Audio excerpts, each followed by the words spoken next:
नमस्कार मराठा बांधवांनो, मराठा आंदोलनाच्या निमित्ताने आज मी मुंबईमध्ये येत आहे, आझाद मैदानावरती येत आहे।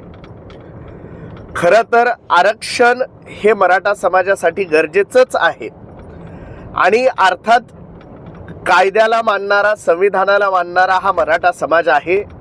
त्यामुळे आजपर्यंत या समाजाने कधीही कायद्याच्या चौकटी बाहेरचं कधीही काही मागितलेलं नाही आणि ते जे होईल ते होईलच। परंतु मराठा समाजाला बदनाम करण्याचा घाट जो फडणवीस सरकारने घातलेला आहे, मराठ्यांना वेगवेगळ्या माध्यमांमधून बदनाम करण्याचा घाट फडणवीसांनी घातलेला आहे।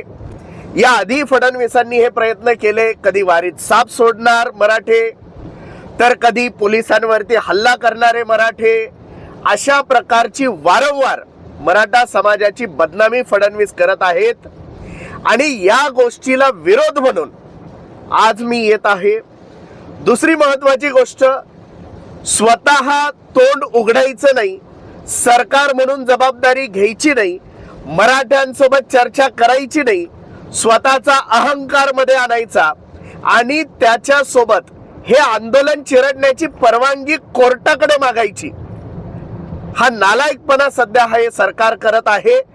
आणि त्यामुळे माझी सर्व मराठा बांधवांना विनंती आहे की येणारा काळ मराठा म्हणून आपल्यासाठी फार खडतर आहे आणि या प्रवृत्तींना जर आपण वेळीच जर ठेचलं नाही तर उद्या मराठा म्हणून आपल्याला या राज्यामध्ये एक बदनामीचं आयुष्य जगण्याची वेळ हे सरकार येणाऱ्या काळामध्ये आणेल आणि त्याचा विरोध आपल्याला करावाच लागणार आहे।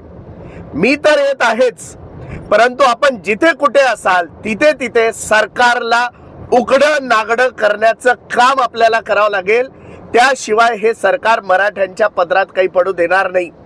त्यामुळे सर्वांनी कायद्याच्या चौकटीत राहून, संविधानाच्या चौकटीत राहून सरकारला धडा शिकवणं आता गरजेचं आहे। धन्यवाद।